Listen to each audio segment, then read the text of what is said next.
Welcome everyone to this, I suppose we can call it a book launch of some kind for Charlie, but it's a launch on left time standards, so it's like the launch of socialism. It's been a long time coming. Glad we're all here finally.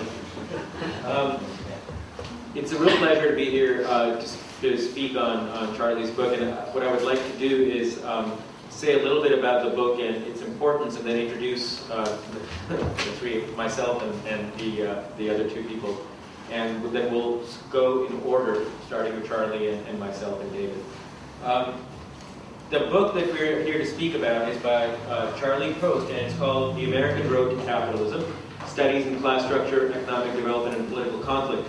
And this is right now only available in hardcover by Brill, and it's exorbitantly expensive.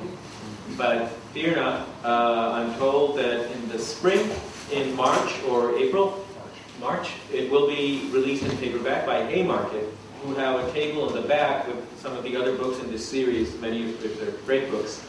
And what you're getting a taste of today in the discussion about the book, you can peruse for yourself by buying a copy of your own around the time of the Brecht Forum, which is when I think it'll be released. The book, let me just say a couple of words about it. It's a book that collects some essays that Charlie has written over the past 20 or 30, starting when he was, as you can tell, about 6 years old.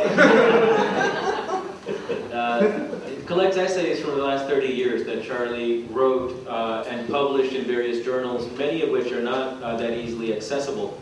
They were all considered path-breaking essays, and rightly so, I think they were. And they're important not just as works of synthesis, bringing together an enormous amount of scholarship on American economic history, but also with tremendous verve and tremendous theoretical acuity. And I think every one of them ended up being something of an event for Marxist analysis, Marxist scholarship. So it's a tremendous service that Brill has done, and the Historical Materialism book series, bringing them together into one book and allowing us as readers to see the sweep of Charlie's analysis, but also the thematic unity and the persistence with which he's pursued this theme of the roots of American capitalism. And secondly, the place of American capitalism in the history of global capitalism, so that we may finally have a work through which we can place and compare of the American road to capitalism with, say, the classical ones with which we're more familiar, the English road, the French and the French Revolution, and of course in Europe generally, the other late developers like Germany and Italy. Charlie's book now allows Marxists who are not specialists in this field to draw on the synthesis and then better place the American experience in global history. I think that's a tremendous service. Today, the point of this event is to allow Charlie to give us some sense of what he was aiming with these essays, what he was trying to do, where they came from, the intellectual culture, the intellectual backdrop to their writing. And then David and I will both reflect a little bit on some key issues in the book, perhaps even raise some questions about them. And then we'll open it up to a broader discussion. Let me introduce the people who will be speaking. To my right is Charles Post, and Charlie has been teaching at the Borough of Manhattan Community College now for 18 years, and is also active in Solidarity. He's been a militant on the revolutionary left for all of his adult life and some of his adolescence. And many jokes come to mind there, but years of therapy. He's been working on this, as I said, for a long time now, but he's also been a notable figure on the far left in debates around socialist strategy, left strategy, on the role not only of the place of American capitalism, but he wrote, I encourage everyone to read, a truly important set of essays on the thesis of the labor aristocracy, which came out about 4 years ago, I think, in Against the Current, which is a publication that Solidarity puts out. In my opinion, it's the best critique of the labor aristocracy thesis that I've ever seen, and everybody should read it. I'm Vivek Chibber. I teach at New York University in the sociology department.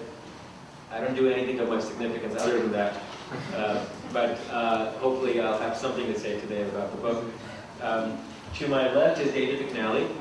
David is a professor of political science at York University in Canada. That's to the north of the United States. In Toronto. David's been there also for quite some time. Since Charlie was 6. So about 20 years. David is the author, most recently, of Global Slump, which has been published by a new press coming out of California called the PM Press. Are there copies of it in the back? Yeah. Yes. Okay, there are. David's first book was Political Economy and the Origin of Capitalism, David. A tremendous book relating the physiocrats and the most early of the classical economists to the rise of capitalism. He's also written Against the Market, which Verso published, which is a tremendous critique of market socialism from a Marxist perspective. David is very active politically. He has been on the far left in Canada for a long time. You've probably seen speeches that he's been giving over the past 2 years since the crisis unfolded, the economic crisis. Many of them have been at the Left Forum, at Historical Materialism, and he's been a fixture at the Occupy movement, and one of the most eloquent and articulate, I think, analysts of the place of the left and of the crisis today. So I hope this will be as promising and as lively as it seems to be. And we'll start with Charlie first, then I'll say something about the book, and then David, and I think we'll open it up after that, unless Charlie wants to respond. I want to start off by saying that in some ways it is very, very appropriate that we're having a discussion of the origins of capitalism tonight. Particularly when we are in the midst of the revival, finally, of sustained resistance to the impact of capitalism today, in particular the Occupy movement. And for me, establishing that capitalism actually has a history, that it has a definite point in which you can say it originates as a set of social property relations, and that the emergence of this new form of society is not the inevitable result of some trans-historical process, whether it be the development of the productivity of labor through mechanization, whether it's the growth of markets, etc., should give us all on the left a confidence that we can say that because capitalism actually has a history of beginning, we can envision the possibility, not its inevitability, but the possibility of a world beyond capitalism. Now, this collection of essays, which, as Vivek pointed out, I published over the past 30 years, initially grew out of my dissatisfaction in the 1970s with both the existing mainstream and Marxian analyses of the origins and impact of the US Civil War. In terms of mainstream history, the last coherent, synthetic, social interpretation of the war, an interpretation of the war that places it in the broader social and economic processes, was actually that of Charles and Mary Beard in the 1920s, in which they posited a conflict between agricultural interests, bringing together southern slave-owning planters, northern family farmers, against a business bloc. Excuse me. I promise not to interrupt you if you don't interrupt me. Oh, you said that what the book was called that they wrote. It's called The Rise of American Civilization. Okay, sorry. Confronting a block of business interests, merchants, manufacturers, etc. Now, that thesis came under very, very severe and systematic empirical factual challenge in the 1930s and 40s.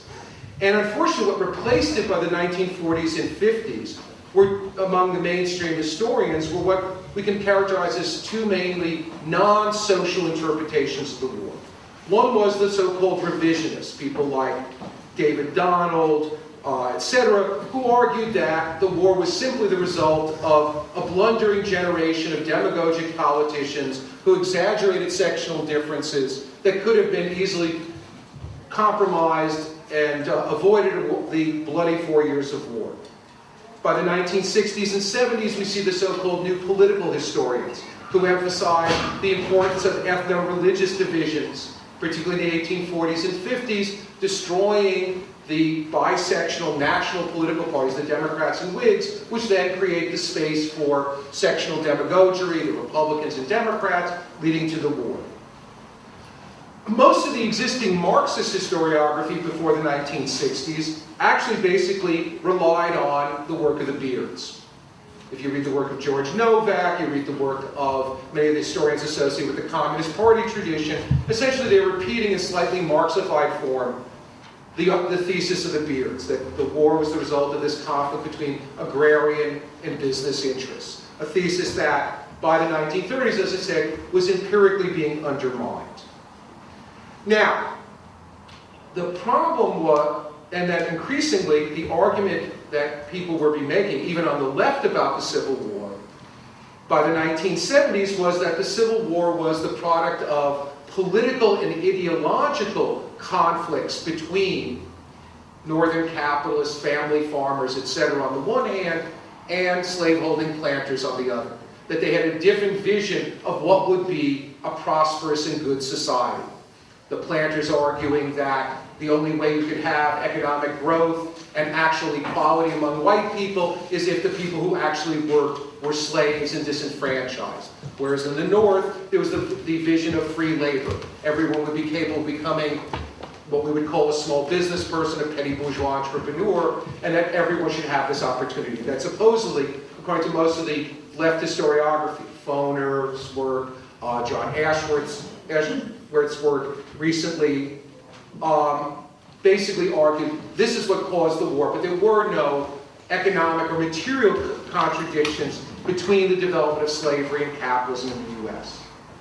Now, I recognize that moving beyond the problems of the existing historical literature required me to engage in both a theoretically rigorous but historically specific analysis of the American road to capitalism. I figured out that if I was going to make sense of the Civil War, I actually had to figure out how capitalism as a set of social property relations develops in the United States.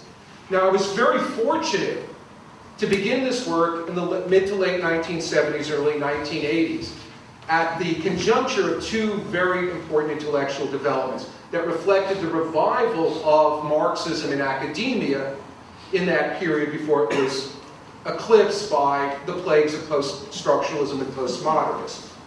On the one hand, there was the revival of the classical Marxian debate on the origins of capitalism in Europe, sparked by Immanuel Wallerstein's The Modern World System, and which then led to much more fruitful work, but in my opinion, by Robert Brenner and later by Ellen Makeskins Wood. This work in particular provided me with a set of incredibly sophisticated theoretical tools to analyze how capitalism emerges and develops. On the other hand, at the same time in history was a much less theorized but very rich historiographic developments on both social and economic history and political developments in the antebellum North. There was an incredible debate among historians in the late 80s, early 90s, which involved Christopher Clark, Mike Merrill, Winifred Rothenberg on northern agriculture. There was the work of Genovese, Fogel and Engerman, Oakes and others on plantation slavery. And there was really excellent work in terms of politics by Eric Foner, David Montgomery, John Ashworth, and in particular the work of Sven Beckert, whose book, The Moneyed Metropolis, is probably one of the best books on the politics of the American capitalist class. Now this book, the book I've written, I hope contributes to three things intellectually. One is a defense of Marxism against idealist, basically radical idealism, postmodernism and post-structuralism. It is a defense of a materialist approach to history, a defense of the notion that the way in which human beings relate to each other and to nature through the use of tools shapes not only their economic lives, but shapes how people understand politics, understand culture, etc. Second, the book hopes to continue and deepen the elaboration of what has been, in some ways, misnamed political Marxism, or what Vivek here has called productive relations Marxism, the work of people like Brenner and Wood. a Marxism that rejects teleological notions of history, that the trans-historical growth of the productive forces or of market production is what shapes a general direction of history. Instead, my book, I hope, will be a defense, an extension, deepening of the notion of the centrality of social property relations with what we can call strong rules of reproduction, and that which sees the transition from one form of society to another depends on the unpredictable and in some ways random outcomes of class conflict. And finally, I hope that the book, by specifying this unique, this specific American path to capitalism, will provide a more rigorous basis for a new social interpretation of the Civil War and Reconstruction. Now, very briefly, I just want to sort of summarize what is the key theses of the book. And I start with what I think is the paradox of British North American colonialism in the 17th and 18th century. British colonialism in this period is unique among European imperialism and colonialism, is that it is the only one that is driven by specifically capitalist social property relations.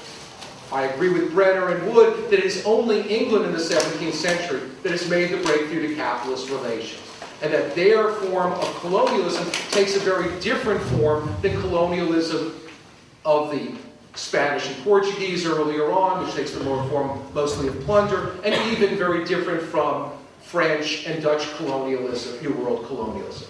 The paradox is that the British, while they are able to conquer North America and violently expropriate the native populations, are unable in the colonial period to establish capitalist relations. Instead, we see in the North the dominance of what I call independent household production, peasant production, where households are able to gain land outside of the marketplace and able to engage in predominantly production for their own and their neighbors' subsistence, while marketing only physical surpluses, engaging in what those of us who do work in agrarian class structure call safety-first agriculture. And on the other hand, we see in the southern colonies the emergence of a highly commercialized but non-capitalist form, plantation slavery. Now, the American Revolution, whose roots, I'd argue, lie in the struggle of merchants, subsistence farmers, and slave-owning planters to create an independent state that would allow them to reproduce themselves as non-capitalist classes, has the unintended consequence of particularly with the constitutional settlement of 1787, of constructing a state that is actually able, for the first time in the history of European settlement in the Americas, to actually impose private property in land. Now, while this new state, which is able to impose private property in land, does not alter the master-slave relation in the South, and actually the revolution ends up promoting it, this new state and this new set of conditions under which people gain, keep, and expand land holdings, particularly in the North, fundamentally alters the character of Northern agriculture. It makes the reproduction of landed property, buying, maintaining, and expanding landed property, dependent on successful market competition. What I argue is that this begins, starting around 1800, a shift, a transition in the North from independent household production, where families are able to obtain land outside of the market through squatting, etc., and are able to thus spend most of their time producing for their own and their neighbors' subsistence, selling only their surpluses, and are thus not subject to the demands of specialization, accumulation, technological innovation. A shift to what I call agrarian petty commodity production, petty bourgeois production. And that this shift is very much tied up with the construction of the federal state in the 1790s and the crushing of resistance by these northern farmers after the Revolution, Shays' Rebellion, the Whiskey Rebellion, etc. That this shifts the conditions under which they get and buy land and keep land. It forces them, in order to keep their land or get more land, to successfully compete in the market, which means they have to begin to specialize for market production. They begin to accumulate land and tools, and they begin to search for labor-saving tools and machinery.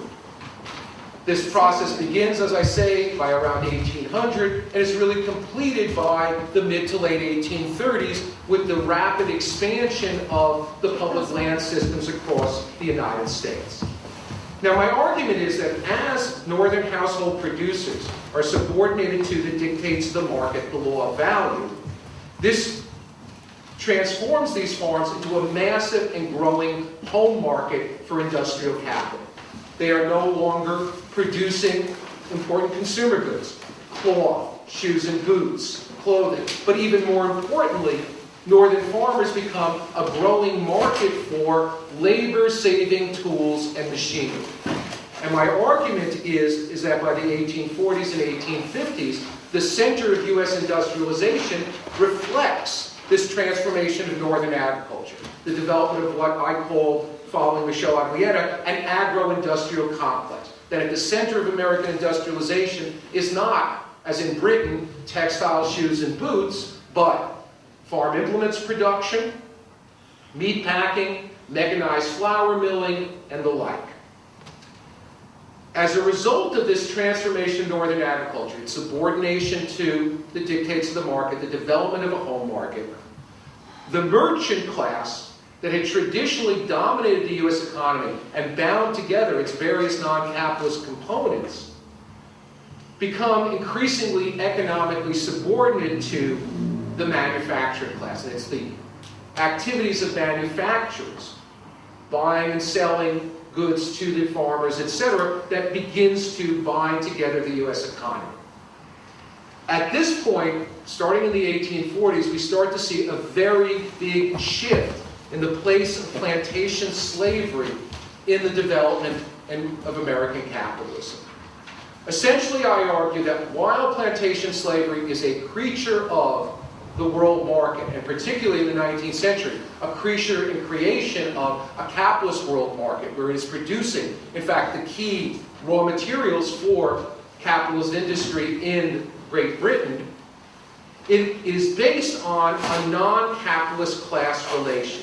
And what makes slavery non-capitalist, in my opinion, is not that slaves are unfree or lack motivation or anything like that. I think that actually describes wage laborers as well. But that fundamentally what makes slavery non-capitalist is the fact that slaves enter the production process as a fixed element of production. As Du Bois put it, means of production in human form.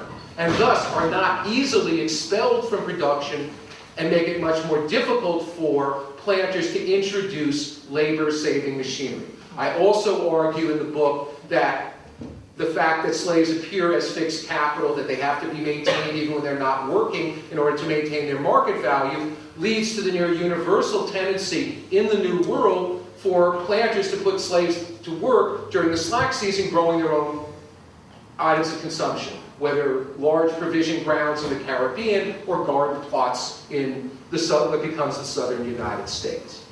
But the key thing is the expansion of slavery takes the form solely of the geographic expansion of an unchanging set of social relations and labor processes.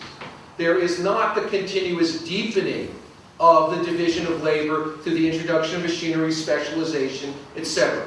Slavery expands geographically. In fact, geographic expansion, I argue, is the only way in which the planters can respond to market dictates. The only way they can expand production is by adding more slaves and more land, because the road to the introduction of labor-saving machinery is systematically blocked by the master-slave relationship.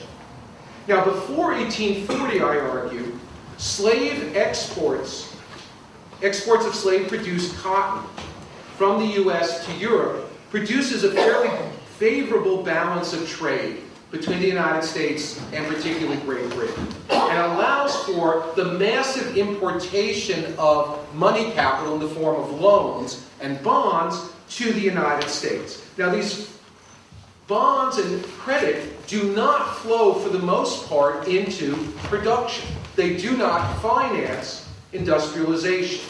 I argue that, in fact, most of the U.S. manufacturing class emerges from a process of growing social differentiation, social inequality among artisan producers. And this is certainly the case for almost all the industries with the exception of cotton textiles. It was the case for shoes and boots, it's the case for farm implements, it's the case for iron manufacturing, etc.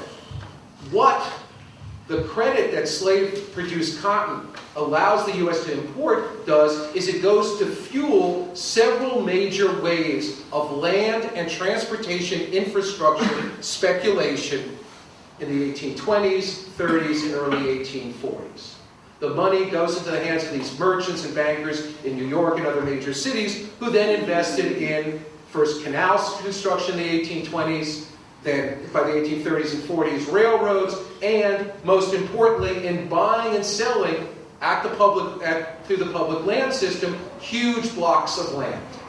It's this process of speculation, I argue, that completes the process that begins after the constitutional settlement of the subordination of northern farmers to market dictates, to the law of value. It completes the process of the commodification of land and forces all farmers from the 1830s onward in the North to basically having to pay large amounts of money for land, having to go into debt, go into mortgages, take out mortgages to buy the land, which then provides a tremendous lever to force them to specialize output, technologically innovate, and accumulate. From the 1840s onward, I argue then, as the activities of manufacturers increasingly dominate the U.S. economy, the further geographic expansion of slavery becomes incompatible with the expansion of capitalism and petty commodity production. I make an argument in the book that in areas where plantation slavery is dominant, household producers basically are able to squat on lands that the planters don't want, in the upcountry and in the pine barrens in the south, and are able to basically reproduce themselves as independent household producers, as peasant producers, as subsistence farmers. Thus, areas where plantation slavery is dominant cannot see the development of these petty bourgeois forms of agriculture, which are crucial to the continuing process of industrialization in the United States. Thus, from the 1840s on, I argue, there is a growing contradiction between the geographic expansion of plantation slavery on one side and the geographic expansion of capitalism and petty bourgeois agriculture. And I argue that this economic contradiction, this contradiction between different forms of social property relations, sets the stage for the political conflicts that culminate in the Civil War. We see the political marginalization of the parties tied to the merchant class, whether the Northern Democrats or moderate Northern Whigs. North and South become increasingly marginalized in the 1840s and 50s. Instead, we see the rise of what historians call sectional political parties.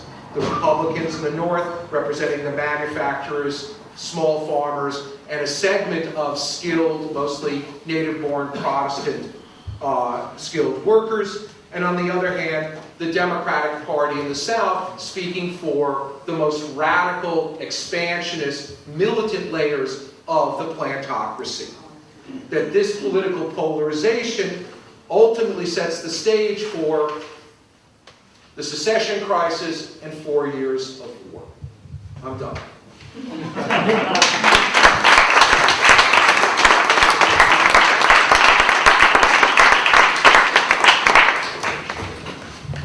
Okay, I'll say something next. I'm going to be, I think, very short, I hope. Some of what I say will repeat what Charlie said and highlight some of the key issues, I think, which make this book so important. And some of what I say will extend lines of inquiry beyond what he said, but take up some themes that are in the book and which I think are worth discussing. The core, I think, of Charlie's book is concerned with what to make of the Civil War, the American Civil War. It takes up two issues, which is, as it were, two revolutions. The American War of Independence, which is the American Revolution, what its social significance was, what its antecedents were, why it occurred. And then the Civil War, which occurs a few decades later. And in doing so, it takes up some classic themes, not only in American historiography, but also in Marxist theory and Marxist historiography. And it does so, in a sense, not a moment too soon. Over the past, let me step out, through most of the 20th century, historians recognize certain cataclysmic events that were taken to be of really central importance in the evolution of modern society. And those events were taken to be both the causes of deep-seated structural change, but also themselves the consequence of deep-seated structural conflicts. The events I have in mind here are the Revolution in England in 1640, the French Revolution in 1789, the American Revolution, 1776, and of course the Civil War. You can add others, the Meiji Restoration in the mid-19th century, etc., etc. Now, Charlie mentioned the Beards, who were in many ways the iconic figures in American historiography, not only because they laid forward a very clear-cut, easy-to-understand economic interpretation of the Civil War, but that they rested this interpretation on this notion of a structural conflict. This was the reigning view of not only leftish historians, but a lot of mainstream historians as well, for decades upon decades. In the last 30 years or so, not only because of some of the empirical critiques that have been leveled at the Beards, which Charlie mentioned, but also because of changes in the underlying approach to history that have occurred in the academic sphere. The understanding of the Civil War, of the English Revolution of 1640, of the French Revolution, has undergone a sea change.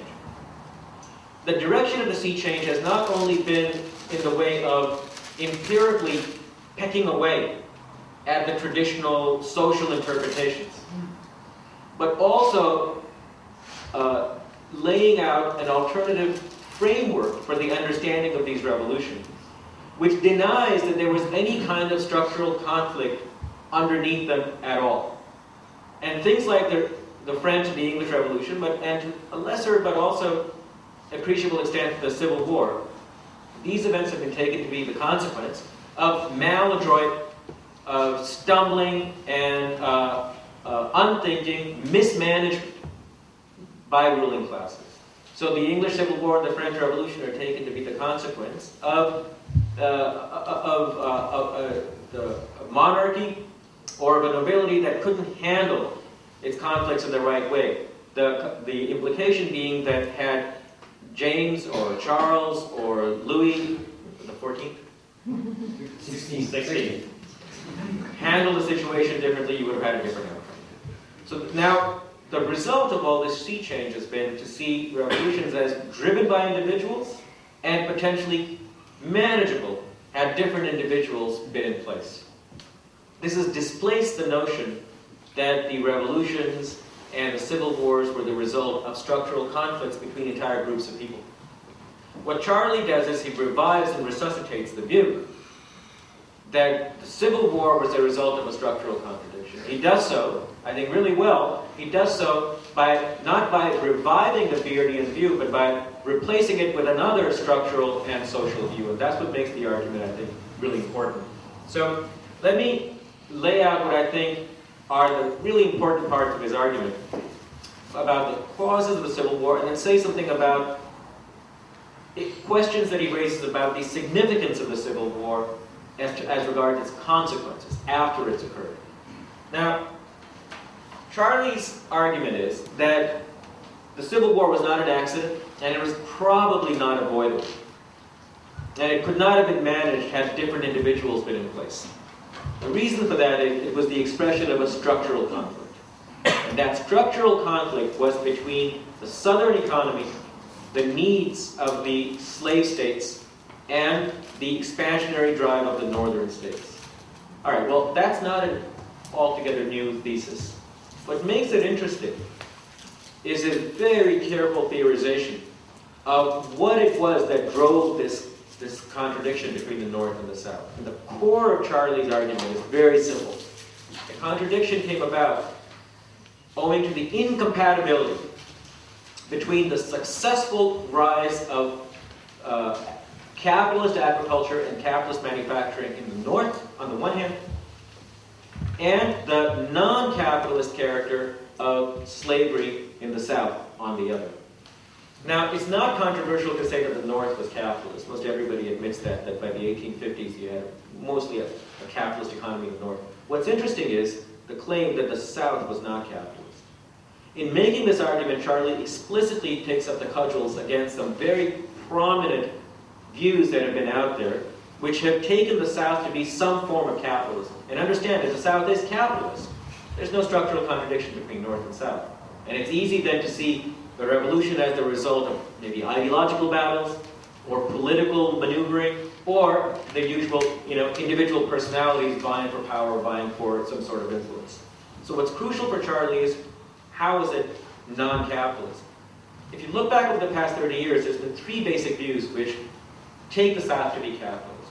One is a kind of idealist view, which Charlie takes up in his book, which says that the South was capitalist because it had a capitalist ideology. The plantation owners saw themselves in some way as capitalists. Another one, which has two versions, and so that's why I call it three. You can just take it two. That was weird. The other one says the South was capitalist because it produced for the market. And here you have two wings who say this. One is mainstream sort of historians inspired by neoclassical economics who take the market orientation of the plantation owners to be sufficient evidence of their being capitalist. And the other is world systems theory, which also says that because the South has been integrated into the world economy, and because Southern plantation owners are trying to get some sort of profit for themselves, that makes the South capitalist as well. If it is capitalist, of course, that erases the argument that Charlie is trying to advance, that there was a conflict, a deep-seated structural conflict between the two. So now it comes down to, if he's right, defending the proposition that the Southern plantations are not capitalist. For Charlie, the key to their being non-capitalist is the fact, as he says, that slaves are a form of property, and that the work that the slaves do is not anywhere like a parallel to wage labor. It is distinct from wage labor in the way it, A, reproduces itself, and B, the way in which it is integrated into the production process of these plantations. And it's important to be clear that this shouldn't become an exercise in semantics, in labeling for the sake of just categorizing things.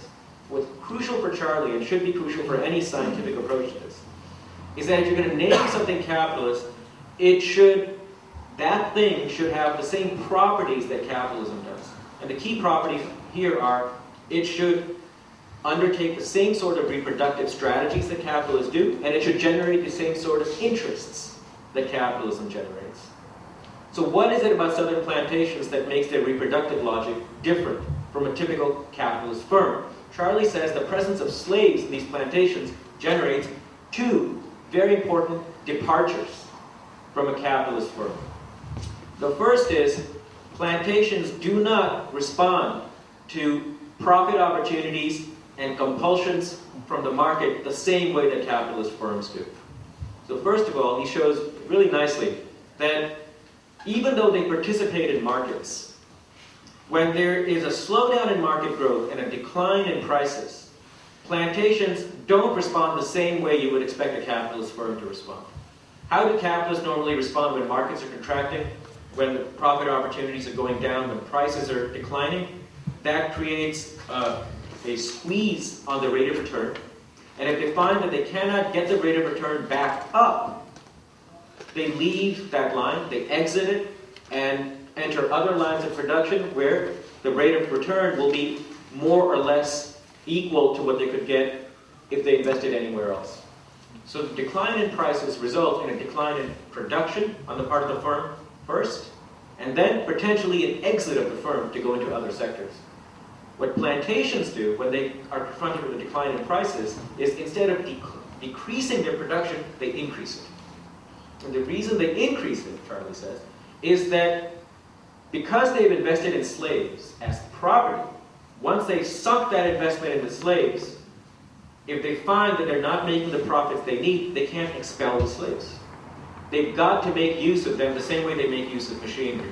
And so what they do is they ramp up production in order to get their money out of the slaves' investment as fast as they can.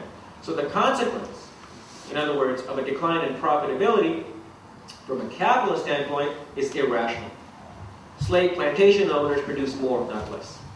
Secondly, the second consequence of plantation slavery, the way in which plantation owners compete in the market, insofar as they compete, is quite different from what capitalists do. Capitalists compete by cutting costs in order to be able to reduce their prices and become more competitive. How do they cut costs? They cut costs by increasing their efficiency, increasing their productivity, which they do by bringing in better machines. And as they bring in better and bigger machines, they let go of some of their labor because they don't need as much labor to run these machines as they used to. Plantation owners cannot bring in better machines and expel labor. Why? Because they bought that labor. And if they let go of that labor, the money that they spent on those slaves goes waste.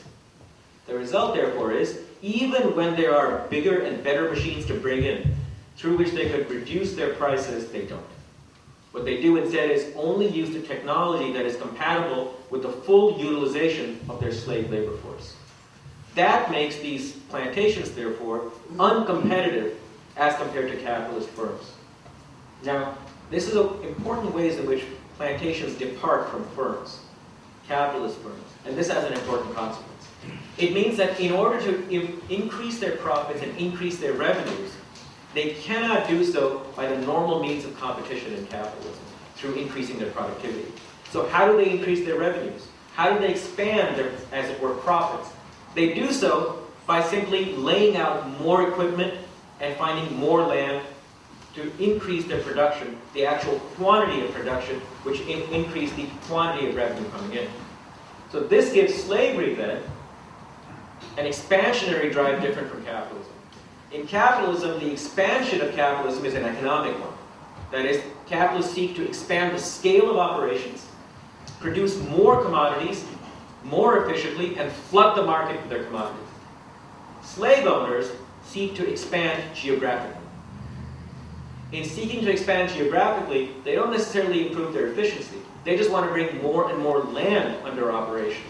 So slavery has to keep bringing new states. As it expands west, it has to bring new states in as slave states. This brings it into conflict, Charlie says, with the North.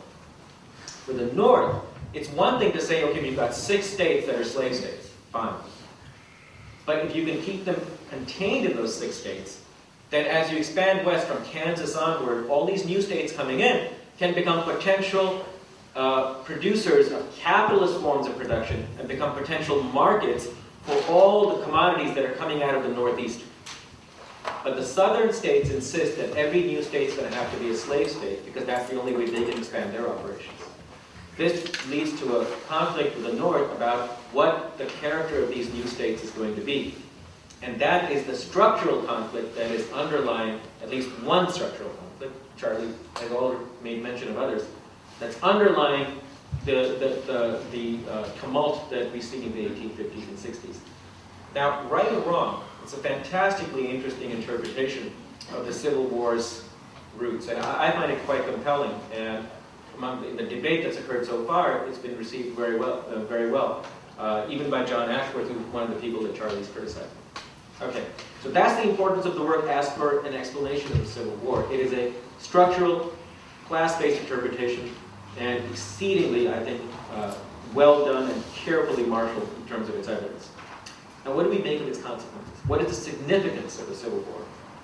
Well, insofar as the Civil War destroyed the plantation, the slave system in the South, and laid the door open for transforming the South towards capitalist lines, it would seem to be a revolution that is sort of like the revolution that we saw or had been analyzed in England of 1640 and the French Revolution. Marxists used to refer to these as bourgeois revolutions. This would suggest that the Civil War should also be interpreted as a follower in the pantheon of great bourgeois revolutions like the English and the French. Now, the only difficulty with that is the characterization of the English and French revolutions as bourgeois revolutions has also taken a real beating in the past 30 years, and I think deservedly so. I think that the classical Marxist understanding of these revolutions is probably irredeemably flawed. Let me say, I have like 5 minutes. Let me say something about what the classical Marxist understanding was, why it's flawed, and what we can make of the English Civil War to place it in modern history, to place its significance in modern history. The classical Marxist argument was something like the following. Capitalism came about by growing in the interstices of feudalism. At a certain point, in England and in France, in both these countries, you had capitalism that had grown up in agriculture and in the cities to a certain point, but capitalists found that their further growth was stymied. It was stymied for two reasons. First of all, there were still feudal agriculture, feudal social relations in the countryside, and even in some of the cities, through the monopolies and the guilds that were in place. But secondly, and more importantly, these feudal relations were protected and kept in place by absolutist states, or aspirant absolutist states in the case of England, which were protecting these old social relations. So what capitalists found was that as long as feudal monarchs and feudal states were in place, the further growth of capitalism would be halted. They therefore launched these mobilizations and these revolutions in order to take state power and first transform the state to make it compatible with capitalist aspirations. And then, once they've captured the state, use that power to sweep aside feudalism in the countryside. I mean, that's what these revolutions were supposed to be. Well, the difficulty with it is the following. In the English Revolution of 1640, you had capitalists, but you didn't have a feudalism for it to sweep away. England was basically capitalist by the time the revolution occurs. So insofar as the revolution occurs, its goal is not to sweep aside feudalism. It is to simply consolidate capitalist power by streamlining the state. In France, you do have a pre-capitalist economy, as it were, but the people who launched the revolution aren't capitalists. They are, in fact, professionals and classes, nobles from within the feudal order. So insofar as the revolution occurs, it does not occur in order to bring about capitalism. And in fact, capitalism doesn't come about in France for another 70 years or so. So in neither of these revolutions do the actual events conform to the schema that Marxists had laid out. The Civil War, on the other hand, does seem to conform to it. You do have pre-capitalism in the South. You do have a capitalist class that is committed to transforming the economy. That's the northern manufacturers. The result of the Civil War does result in the transformation of the state, primarily the southern state, but also the northern state to a significant extent. And the only thing that is questionable now is the result of the revolution, the further growth of capitalism. Well, Charlie's actually ambivalent on this question, and it'd be interesting to discuss this a little bit. It seems to me that, given what his views are, this probably is the only revolution that could be called a classic bourgeois revolution. Unlike the French and unlike the English, I think this is the one that could. In calling it an English revolution, however, we don't place it in the pantheon of great bourgeois revolutions, since there is no pantheon. What it is, I think, is the first, probably the only bourgeois revolution that falls into the classical Marxist interpretation. And the only reason it is you have the odd, absolutely unique occurrence of two distinct economic systems coexisting within the same social formation. This is unlike France and this is unlike England. So what Charlie ends up doing in this book, I think, is showing that the American Civil War was actually, it was sui generis. It was unusual. And in doing so, he helps us better understand how it relates to all these other revolutions. And I think that's quite an achievement.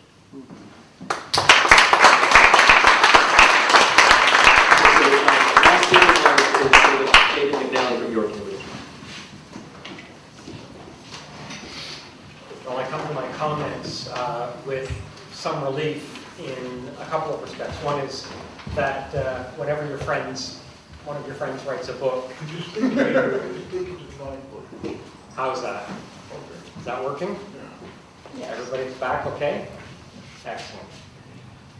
When one of your friends writes a book, there is always a trepidation that what if you don't think it's that great? Now, fortunately, Charlie wrote a really good book, and I'm going to try to lay out why. My second relief is that Vivek covered so much on the Civil War, some of which I was going to talk about, that I'm going to just maneuver around that really quickly. But I want maybe to make a slightly different case, which is why I think that Charlie's American Road to Capitalism ought to become a really singular reference point in Marxist historical debates and social theory, particularly in the United States. And I'll do that by trying to put it in some sort of intellectual historical context.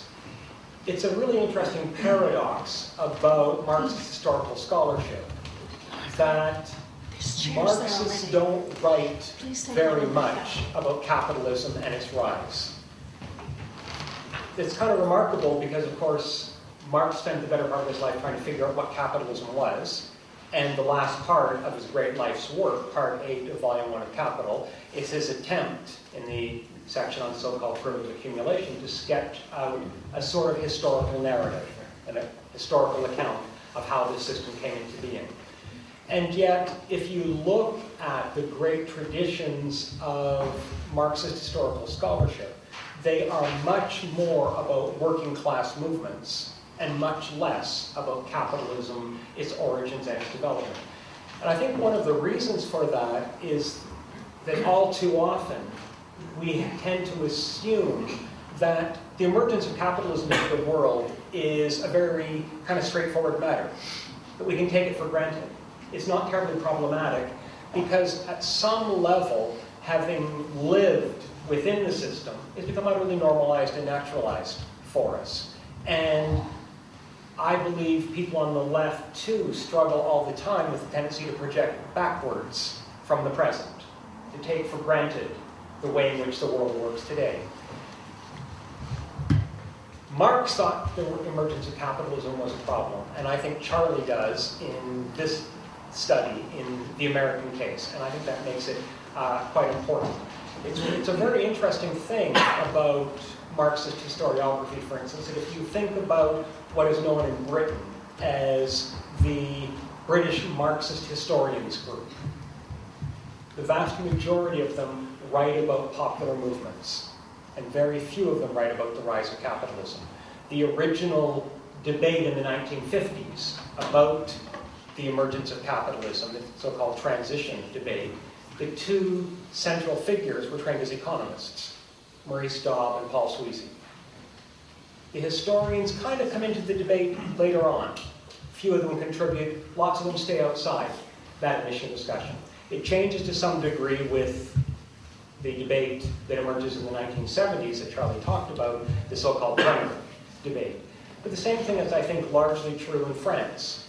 The great Marxist historiography is about the popular movements, the French Revolution, the emergence of the working class, French socialism, the French left, and so on. So I think to have returned to the problem of capitalism as a problem is a really important contribution of Charlie's work.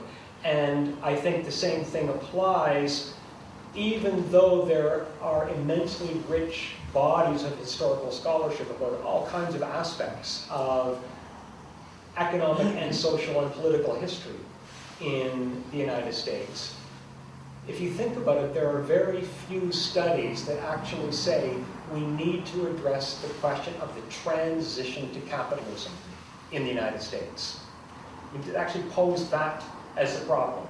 And in bringing together his reflections over 30 years, which include in the book not just the hard-to-find articles that Vivek was talking about in a variety of journals, but also new material that Charlie contributed to this, I think he has raised that question in a way that allows him then to talk about great historical events like the Civil War by developing, as Vivek was outlining, a genuinely social interpretation.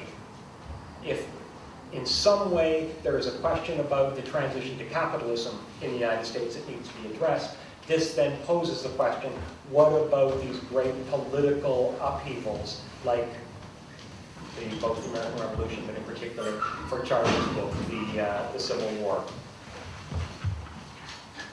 I'm not going to spend a lot of time on the particular account that Charlie gives because he talked about it, Vivek talked about it, except to say that one thing which is, I think, really crucial, I'm just going to highlight this element that came out of Vivek's summary is that Charlie is not generally a fashionable person. When, in other words, the latest trends are not his reference points, okay? He has his own distinct, singular approach, maybe to life, but certainly to intellectual kinds of matters. And the latest flavor of the month stuff does not concern him, except maybe to dismiss or grumble about here and there. And so I've heard him on occasion, for instance, when very celebrated Marxists are going to speak, say things like, as soon as the word space is mentioned, I'm walking out. Now, I tell you that because actually what's interesting is that Charlie's account has this crucially spatial geographic component. That is to say, as Vivek was describing, his account of the Civil War is based on the fact that a social contradiction between the dominant systems of social relations in the North and the South produced their own distinctive spatial geographic expansionary dynamics which are incompatible. They cannot be reconciled. As a result, the drive in the South to expand, the need for northern agriculture and manufacturing to expand simply is going to come to a head, and he believes that this is building up after the 1830s, and I find the argument enormously powerful and persuasive. I find Charlie's to be the most powerful, compelling case for the claim that plantation slavery in the U.S. South was not capitalism. And yet, I'm going to situate myself as the outlier on the panel in still not being entirely persuaded by the argument. I'm going to do that because not because I want to be ornery or difficult or stand out, although maybe can do that sometimes, but because I think there's a really interesting set of questions. I found the argument so provocative, and as I say, the most powerful version of this argument that I've seen, that I want to throw back some of the questions. And I'll do it in this way. There is one line of argument that Vivek did not refer to, particularly identified with the work of Jairus Banerjee, which argues that modes of production are distinguished at the most fundamental level by the fundamental laws of motion that they put into place. And that those laws of motion, although in the capitalist case, they receive their purest form in the direct exploitation of wage labor and, to use the Marxist jargon, its domination in such a form as to produce relative surplus value, the continual revolutionizing of the means of production, and so on.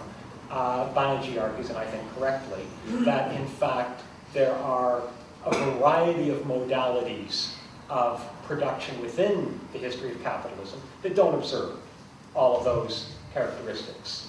That is to say, there are forms of petty commodity production, there's forms of exploitation of wage labor that rely upon lengthening the working day, so-called production of absolute surplus value, and so on. And he suggests, therefore, that although wage labor is obviously the purest form of crystallized social relations that allow the fullest, most dynamic expansion of capitalism, that in fact you can have, I'm now quoting from Marx, not from Banerjee, and Marx puts it in Capital at one point, a variegated medley of transitional forms. And Charlie's prepared to see independent commodity production as a transitional form. I happily accept that plantation slavery is quite different. But I think there is going to be an important discussion among people who can accept the bulk of Charlie's account without necessarily being persuaded that this means that plantation slavery for the world market that's responding to the imperatives of capitalism, as Charlie believes it does, is not subsumed within the capitalist mode of production. And I think without developing that at any length, I think it's a further research question that is going to be provoked by this study. That's another way of saying, by the way, that this book also lays out a research program in, I think, some of the most important senses. To me, the great works of Marxist scholarship, and I consider this to be a truly wonderful work in that sense, they also leave questions that have to be pursued further. And it's, I think, part of the critical spirit of this book that Charlie says in the introduction to it, that he sees it not just as a defense of historical materialism, but as an attempt to renew historical materialism, to grapple with new problems, and I think to point towards new problems that are emerging onto the scholarly agenda in the best sense of the word for Marxists. The final thing I'll say about it is that what runs through the text at every level is a sense of history as being made. And although we often say that, there's a famous passage in Marx's 18th Brumaire, human beings make their own history, but not in circumstances their own choosing. In fact, there is a tendency in so much historical writing to lose the making side of it, for everything to become a set of fait accompli, inevitably given by the development of forces of production or state machineries or what have you. The American Road to Capitalism also, it seems to me, reinstates the actual organization of social groups and classes, their mobilization and conflicts as central motors to the historical process and to historical transformation. And that's why, to go back to Charlie's starting point in his comments tonight, I think it also points us forward to the making of that history that shoots beyond capitalism, as well as the history that led to it. For that and for so many other reasons, I think it's just a wonderful book and deserves to be celebrated as we are tonight. Thank you.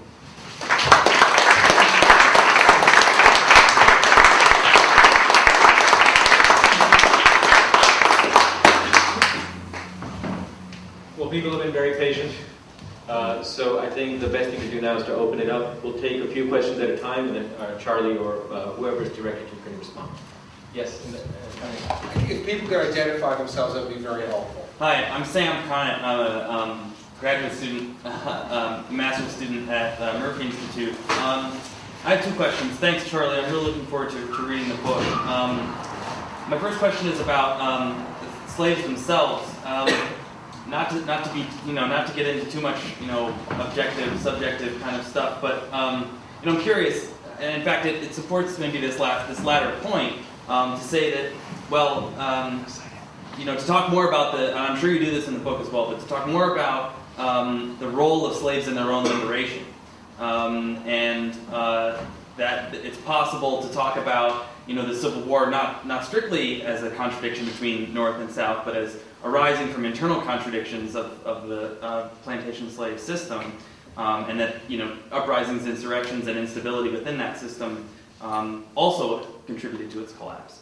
And the second question I have is about the state. The U.S. state, so constituted, as it were, in your view, was the U.S. state constituted in such a way that it was that its founding documents and so on were tended to defend the property relations, strictly defend the property relations of slavery, such as they were at the time, and to perpetuate them, or, and perhaps it's not an either or here, but to subvert them in the long run, as Frederick Douglass and Abraham Lincoln would go on to say.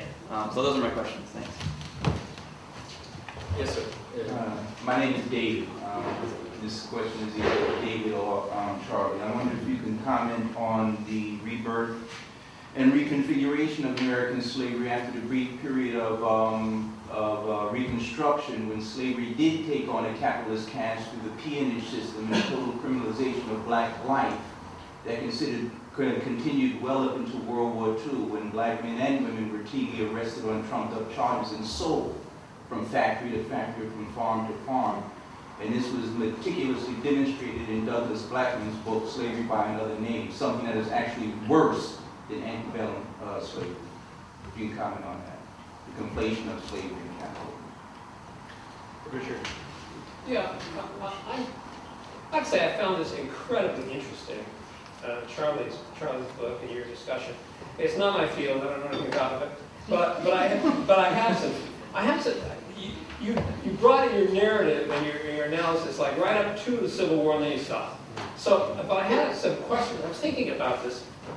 Okay, when the state, I don't know the history. When it was a question of a state, a new state, becoming a so-called slave state, did that mean it was a closed shop, like there could only be slave plantations? Because you said before that in the slave South, there were slave plantations, but then also free peasant proprietors who lived up in the mountains and whatnot, okay? So my thinking as you're talking about this, well, why, if the capitalists of the North and the capitalist agriculturalists, farmers, are more competitive and productive, and these were not closed shops, if like Texas was not a closed shop, say, if it was a slave state, but in other words, you could have slavery there, but you could also set up a free capitalist farm, then what was to stop the capitalists from setting up more competitive farms there? Why couldn't they have done that? And were there not capitalist farms, again, I'm sorry, I don't know history, were there not capitalist farms in the South that were not based on slave labor? Again, I don't know. You know,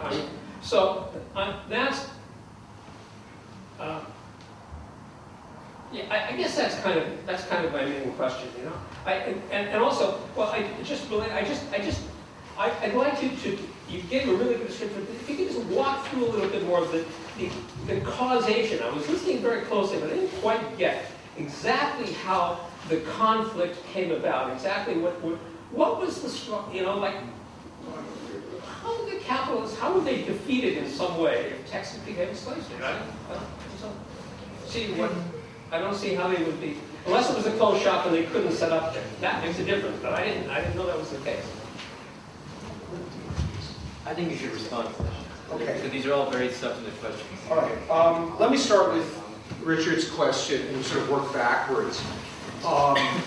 Because I would argue that while legally and juridically it's not a closed shop, and there is free labor, there are free farmers, there is small amounts of, there are some wage laborers working on the handfuls, working on the docks, etc. in the cities, although most of those people are slaves as well. And I'll get to that because that gets to sort of the big point that David McNally was raising. But what I would argue is that in areas where slavery is legally protected, where there is a slave code, the planters have an enormous advantage because they have much greater financial resources, so they can grab up most of the arable land, the best lands, and they leave to the rest of the free farmers, the family farmers, these peasant farmers, what's the leftovers, which they don't even insist that people buy. Basically, you've got squatting in the South, in the pine barrens, in the upcountry, etc. And while I think that it would not be impossible to imagine a situation where, if there were in the North large-scale actual capitalist farms, which there really what you had was these sort of small-scale units that worked on the basis of family labor, did not use much wage labor at all, but were thoroughly subordinate to the market under heavy debts, etc., and had to mechanize, etc. If there had been big capitalist farmers who could have come in with the financial resources, maybe they could have. But given the way in which petty bourgeois or petty commodity production develops in the North, that's not possible. Northern merchants and the Northern industrialists, again, because they're emerging out of the ranks of the artisan class, they don't have lots of capital to throw around. The people who do in the North have capital, the big merchants, when they invest in the South, they buy plantations and slaves. So historically, I would argue that the idea that once you have the legal protection of slavery in these areas, slavery quickly becomes the dominant form and squeezes out small-scale production and only allows for the development of subsistence production on the basis of household production, and that most of the arable land, commercially viable land, goes to the slaveholders. That's the way I argued. That in this situation of this, you don't have a sort of situation that you could have imagined. I imagine many of you have seen the movie Burn with Marlon Brando, where he tries to convince the slaveholders to use their money and buy and hire wage workers, etc. And maybe that could have been something that was viable in the Caribbean, where there were people with money who were willing to do that. In the U.S. situation, the emerging manufacturers, the emerging petty bourgeois farmer class don't have the capital to compete with these people. So that once you have a situation where slavery becomes legal, it basically pushes out, makes impossible the development of the sorts of class relations that are characteristic of the American road to capitalism. I'm not sure this is a complete answer, but that's the best I can give at the moment. In terms of why Kansas becomes a slave state, etc., what I argue is, and this is where I will admit that there is a geographic. What makes one of the things that makes the American road to capitalism specific and different from elsewhere is it not only sees the most vigorous development of capitalist social property relations out of household-based production in both the countryside and the city, it also takes the form by the 1840s and 1850s of not only a social deepening, continuous development of the productivity of labor through labor-saving machinery, it also takes the form of geographic expansion. In other words, one of the things that makes U.S. capitalism so dynamic from the 1840s on is that it combines both a deepening of the social division of labor and its geographic expansion across the continent. All they need to do is expropriate the indigenous populations, push them into reservation. They've got all this relatively cheap land, and they can expand this thing across the continent.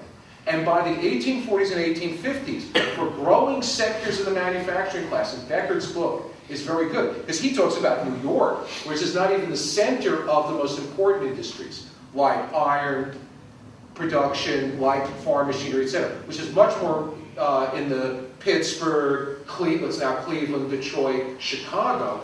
Those capitalists are very clear that their prosperity, their future is dependent on the continuous expansion of free labor, by which they mean petty bourgeois farming and capitalist manufacturing. And they understand that if slavery becomes dominant in these regions, they're not going to be able to establish themselves. That's the simple reality. And that is what underlies the sort of growing political polarization in the 1840s and 50s. Now, in terms of David's question about the post-Reconstruction period, see, I would just say what you're describing is actually legally coerced forms of wage labor. Because what makes it worse than slavery is that under slavery, the masters bought the slaves as a very expensive piece of machinery, which they had to maintain. Yes, they had to take, if one of the machines, in their view, acts out, you whip them in front of everybody, but you don't whip everybody. Because in current dollars, an adult prime field slave in 1860 would sell for $250,000 today. This was very expensive machinery. So they had to maintain it. Once after the Civil War, what you're seeing is people who are essentially wage laborers, who are being used, the state is using juridical force to ensure that they're selling their labor power under really adverse situations, and thus, when they're not needed, they're thrown in to starve for themselves.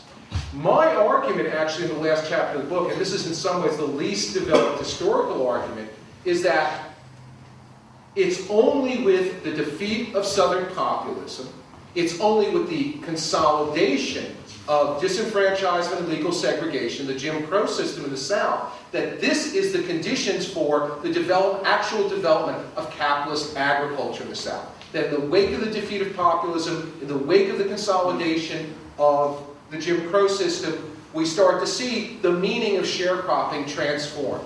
Sharecroppers before the 1890s were basically household producers who turned over larger and larger segments of their crops to their landlords and to money lenders.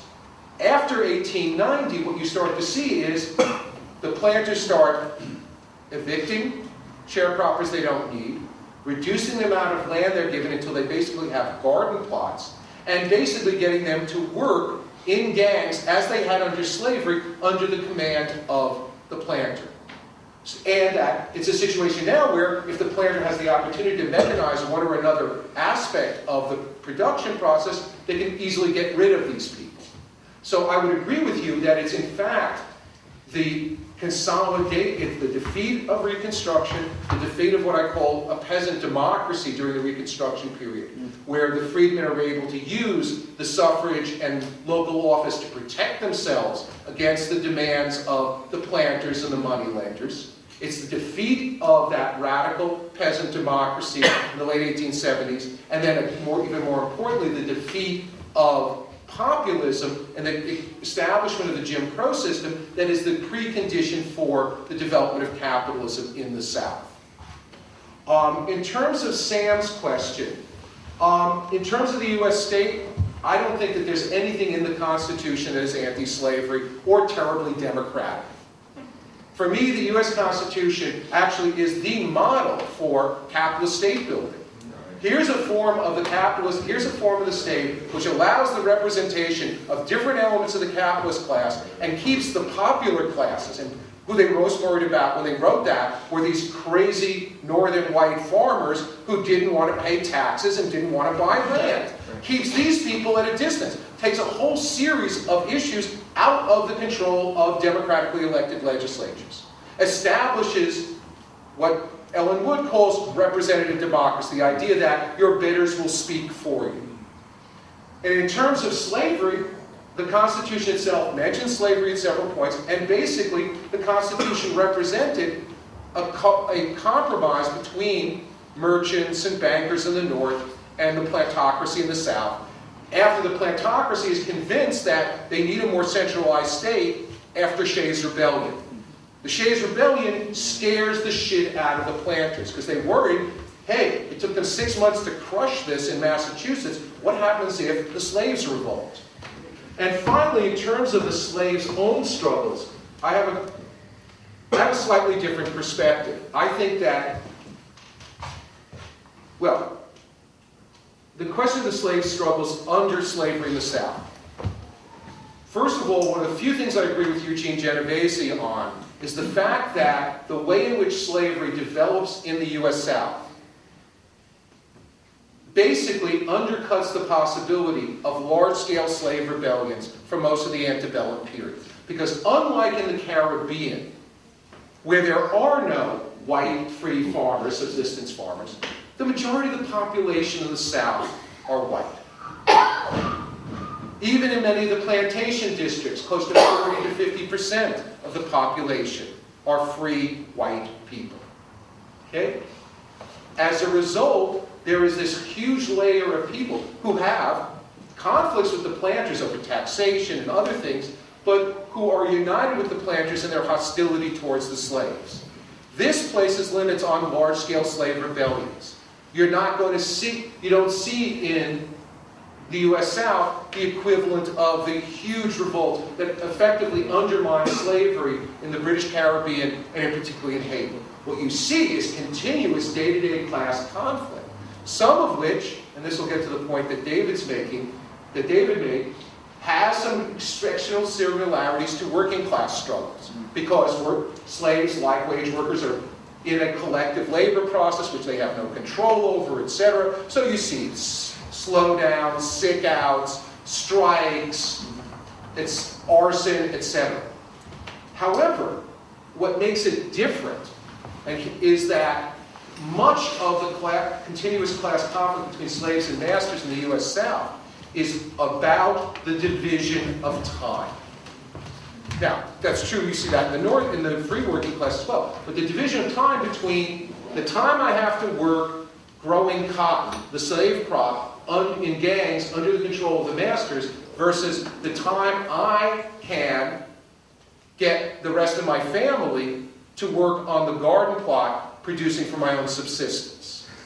In fact, there's a very good book I can't remember the author's name, she was a student of Ira Berlin at University of Maryland, that was the first study of sort of the social and biological reproduction of slaves. So she looked at the sort of slave childhoods and slaves from birth through adolescence. And what she shows is that there's this continuous conflict over who controls the labor of slave children.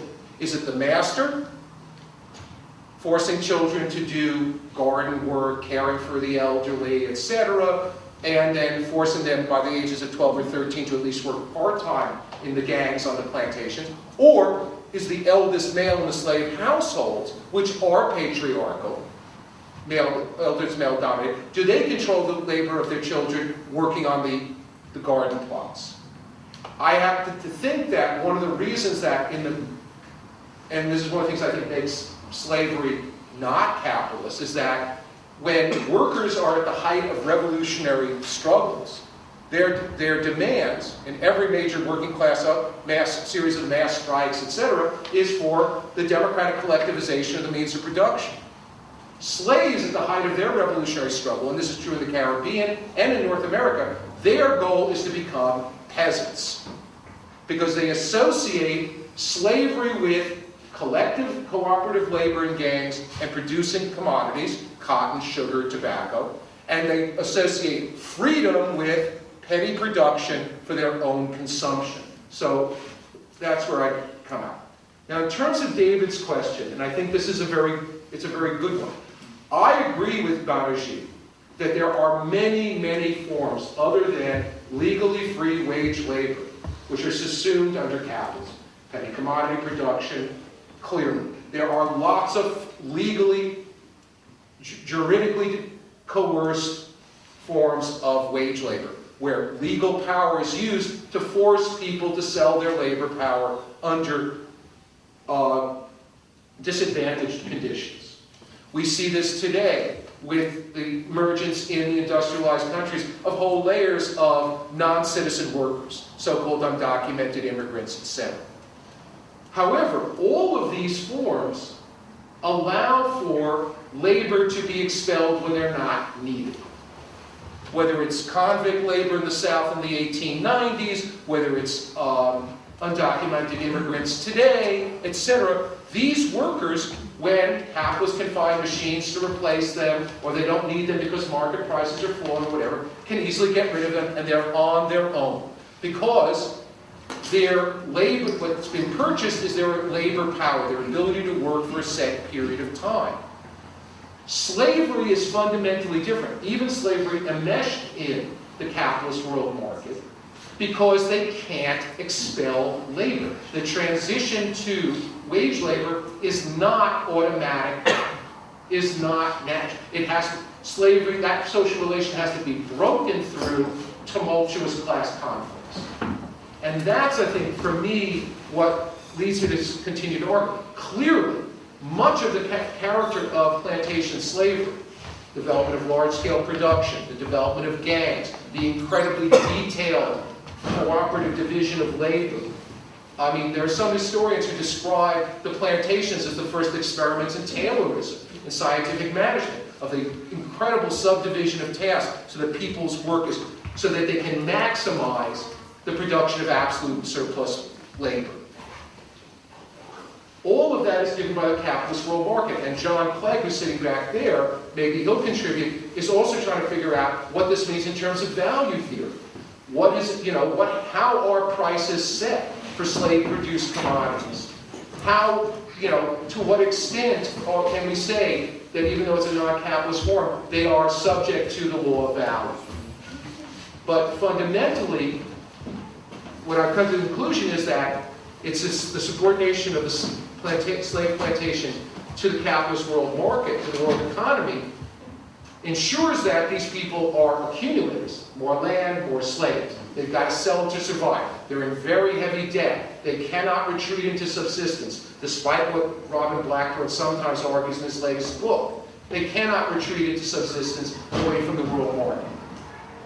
However, what you don't see because of the non-capitalist relationship, because you buy laborers rather than labor power, is you don't see specialization, and you don't see technological innovation.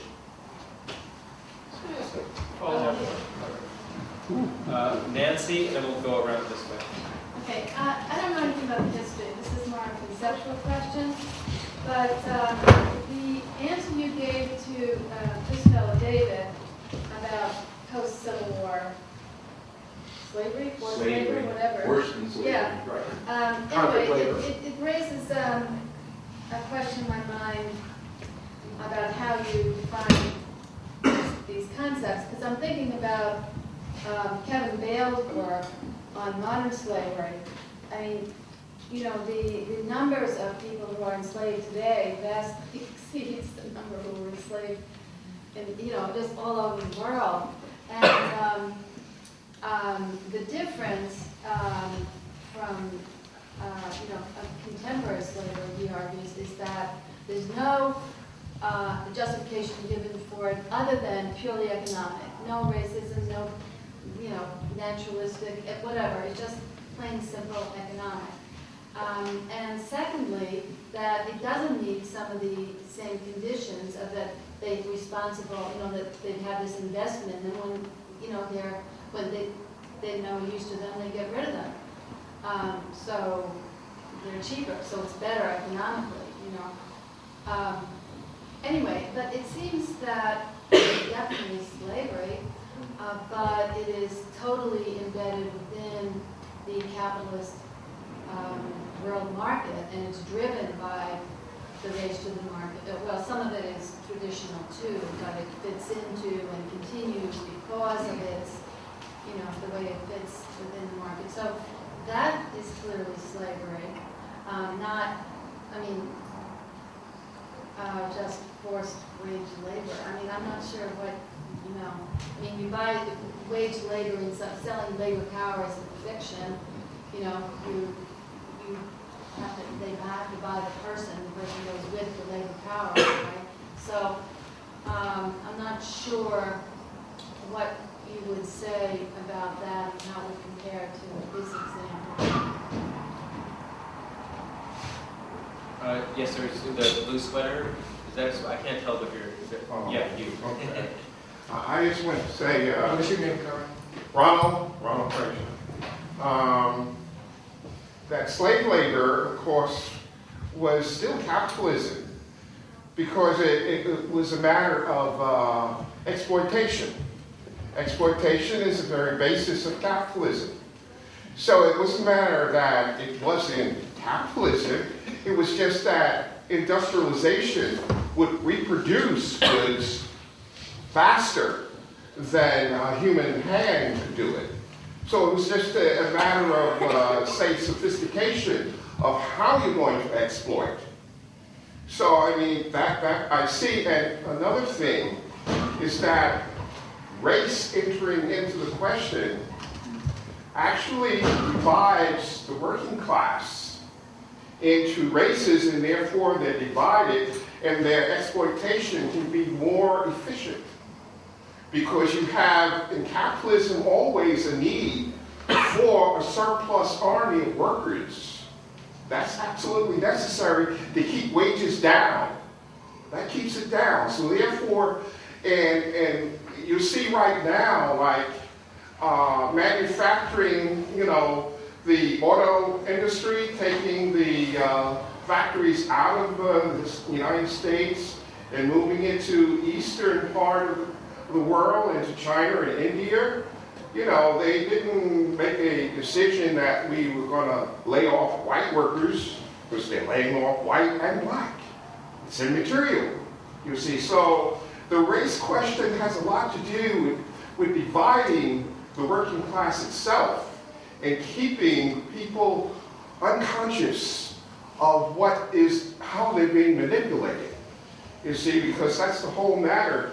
That the center of capitalism is in a class conflict, not race conflict, but class conflict.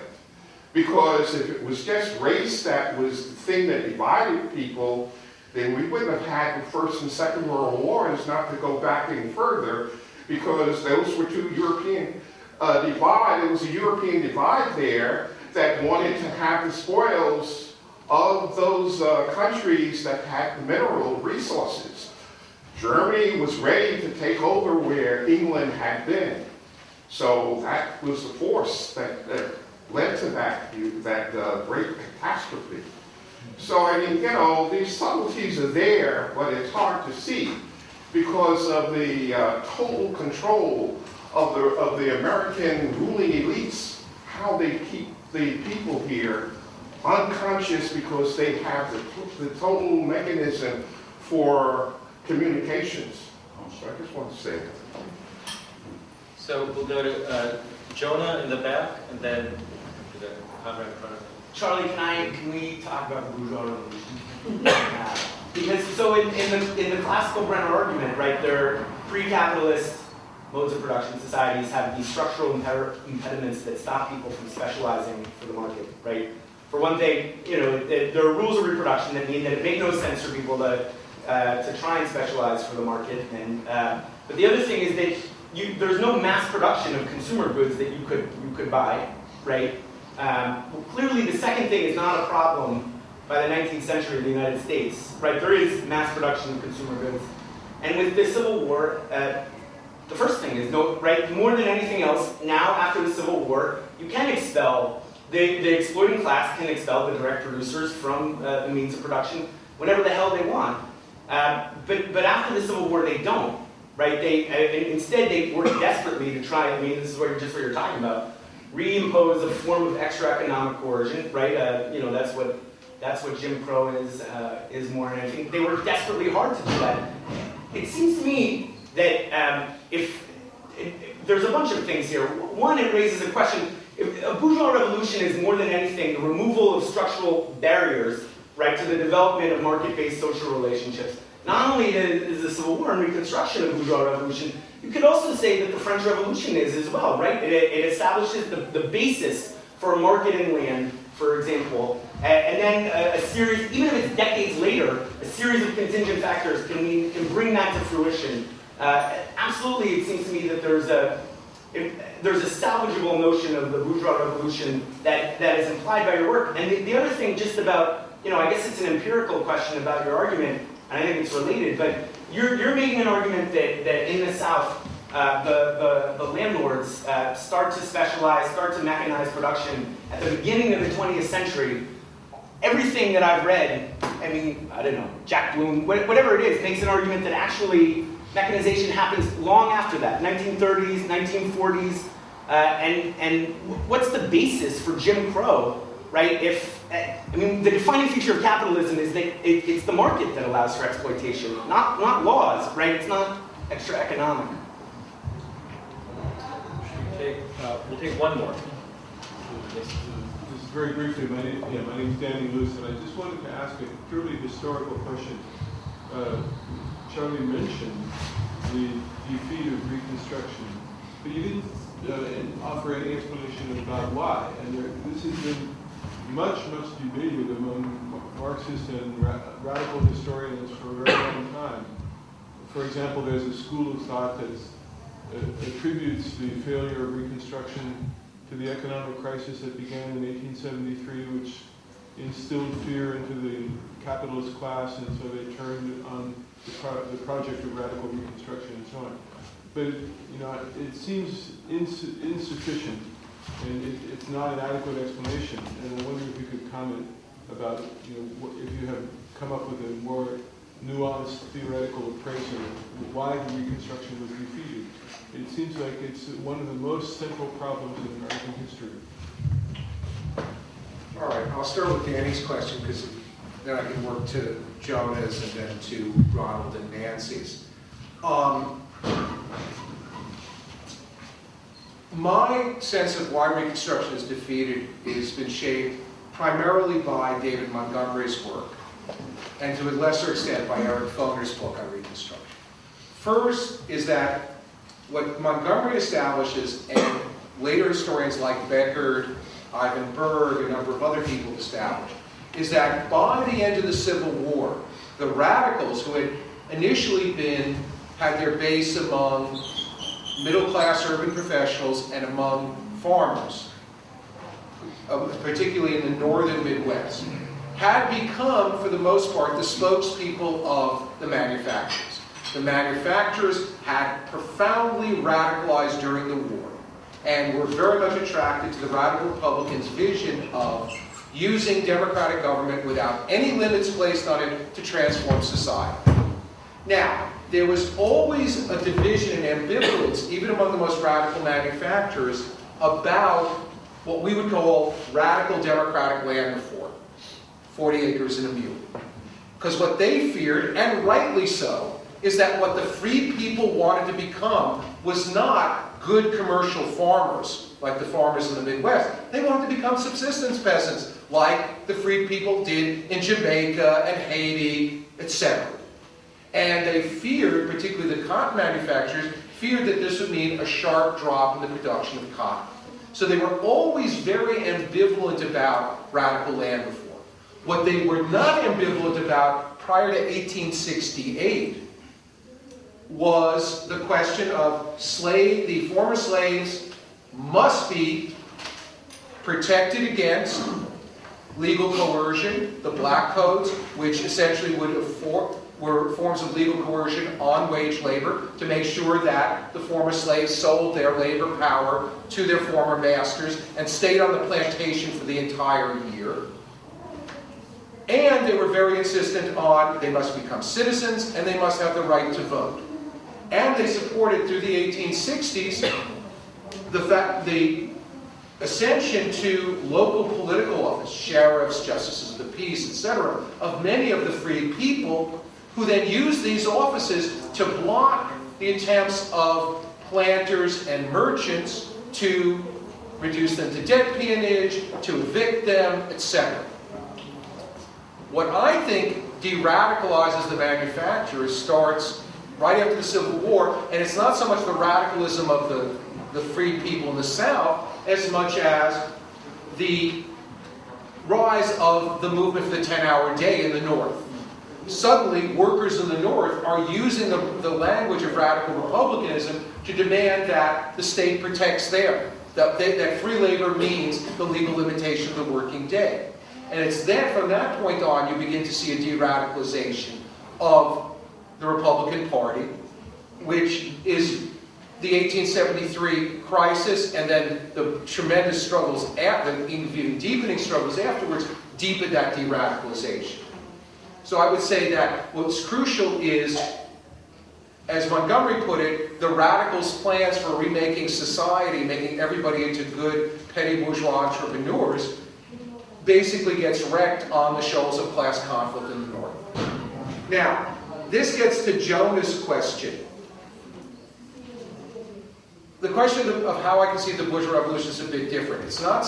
I would argue that these huge revolt, these huge upsurges, etc., don't have to be led by capitalists. Don't have to rely on a previous development of capitalism. But two things have to happen. One is that, well, basically that a new state is created that is separate from the process of accumulation. That there is a separation of the political and economic, where property is not constituted through the ownership of parts of the state apparatus. And then, once you have that sort of state, that state can then put into effect laws and policies that systematically promote private ownership, market competition, etc. Now, on that basis, I would say that the American Revolution was a bourgeois revolution. It established just that sort of state that could then impose private property and land. Okay? I don't think the French Revolution of 1789 is that sort of revolution. In fact, I don't think you have a capitalist state in France until the Second Empire under Louis Napoleon, because, in fact, there is still the practice of wealthy individuals buying office and then using those offices to enrich themselves, to tax them. And I think that that, combined with the failure, even though land markets were put into effect, the land settlement after the revolution keeps the peasants on the land, regardless of whether they compete or not. So, I mean, in fact, I would argue that the great epic of the bourgeois revolutions is not the 17th and 18th century, but the middle of the 19th century.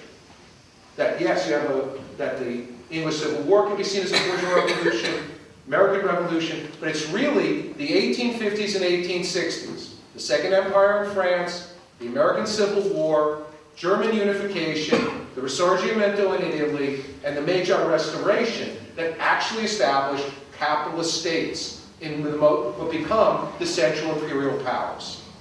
Now, in terms of Southern agriculture, it is absolutely true that the completion of the mechanization of agriculture does not take place until after the Second World War.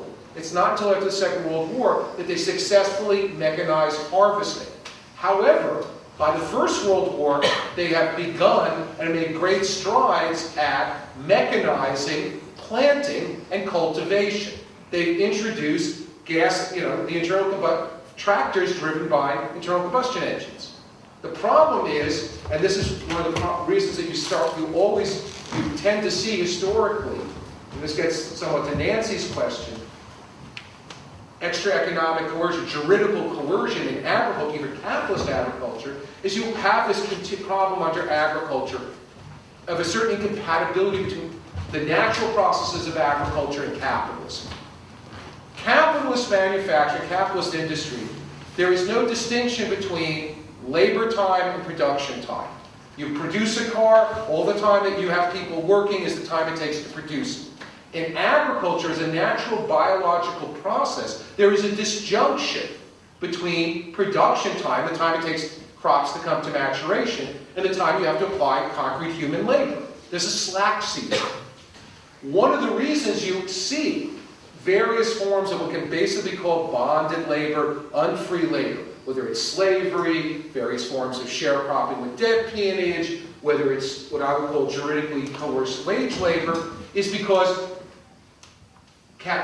large-scale commercial producers in agriculture have a problem. They need people to plant, and they need people to harvest, and they can't, if they don't find some way to keep them down on the farm, so to speak, they're not going to have the people to harvest. And this is a big issue, particularly in crops like wheat and cotton, where there's a very short window where you can harvest this stuff before it spoils. So in the north, what you get is over-mechanization. Farmers who, according to the rational precepts of neoclassical economics, should not be buying reapers in the 1850s and 1860s, are buying them because it's the only way they can guarantee they can get their crop in and not lose everything. In the South, first with tobacco, later with cotton, a way to make sure you've got your labor force in place is slavery. And I would argue that in the later 19th century in cotton cultivation, you give people garden plots, turn them into what Lenin called labor tenants. You use all sorts of juridical and legal force to make sure that they're there to both plant and harvest. Now, Ronald, I'd agree with you. Exploitation is crucial to capitalism, but it's crucial to all forms of class society. And for me, what I'm trying to do, part of the project, intellectually and politically, is to understand what makes capitalist exploitation different from previous forms of exploitation. Different from feudalism, or tributary societies, or slavery. And thus, for me, the question of exactly what is the relationship between exploiters and exploited, and how exploitation takes place, is really crucial to understanding the specific dynamics or rules of reproduction of each of these societies, their specific forms of class conflict, etc. Otherwise, we sort of say, well, capitalism is just one more form of exploitative society like all the others. Now, I believe you're absolutely right that racialized slavery before the Civil War not so much divided wage earners, but put real limits on the development of an independent labor movement in the U.S. Because, in fact, attitudes towards slavery sharply divided workers in the North. Relatively skilled, Protestant, native-born workers tended to be at least free soil, if not anti-slavery. Whereas unskilled immigrant workers, particularly Irish Catholic workers, tended to be aligned with the Democrats, whose appeal was, we're all free white people, and who were white supremacists. It's really, and we do see, after the Civil War, with the abolition of slavery, Marx was right. once you abolish slavery, you do see this tremendous upsurge in the workers' movement. What Marx didn't theorize adequately is how competition in a capitalist labor market, the constant reproduction of a reserve army of labor, which, by the way, you can't have a reserve army of labor under slavery because you can't have unemployed slaves. It's like having unemployed machines. But how under capitalism, the constant competition among workers for jobs, the reproduction of the reserve army, reproduces a new form of racism. And this gets me then to Nancy's last question, which is this question of modern slavery. And why I think it is very politically useful to label these forms of coerced labor slavery. I think that in terms of a scientific understanding of their dynamics, they're very, very different. Because again, I don't think they differ simply because they don't use racism to justify the legal coercion of these workers. I think it's beyond that. It's the fact is that these people are being legally coerced to sell their capacity to work for a period of time. No, but it's illegal, whereas in the American South it's legal. Right, it's illegal. I mean, in some places, the thing is, the U.S. state and this is the one I go the best, and many most industrialized capitalist states create legal frameworks in which you're going to have lots of illegal workers. Lots of workers who can be easily coerced, who are undocumented, who are not don't have citizenship rights, etc. What is illegal under what would make it non-capitalist is if you were actually buying these people and selling them, rather than getting these people, kidnapping them, and then forcing them to work for as long as they're needed, and then getting rid of them. You know, you may not pay them wages, you may just feed them enough to keep them going, etc. But that's, I think, what makes it in terms of a scientific analysis of what makes that capitalist and what existed in the slaves in the U.S. South before the Civil War non-capitalist is exactly this question of what's being bought and sold. People's ability to work for a set period of time, or them as a machine. And it's what gives it a different economic dynamic. Well, it's 9:40. I don't know about you, but I'm tired. So I would suggest, I know people have lots to say, but why don't we just do it informally after the meeting? And I want to thank everybody for coming. Charlie for this absolutely fantastic presentation and answers. And congratulations to all of you for being very well behaved.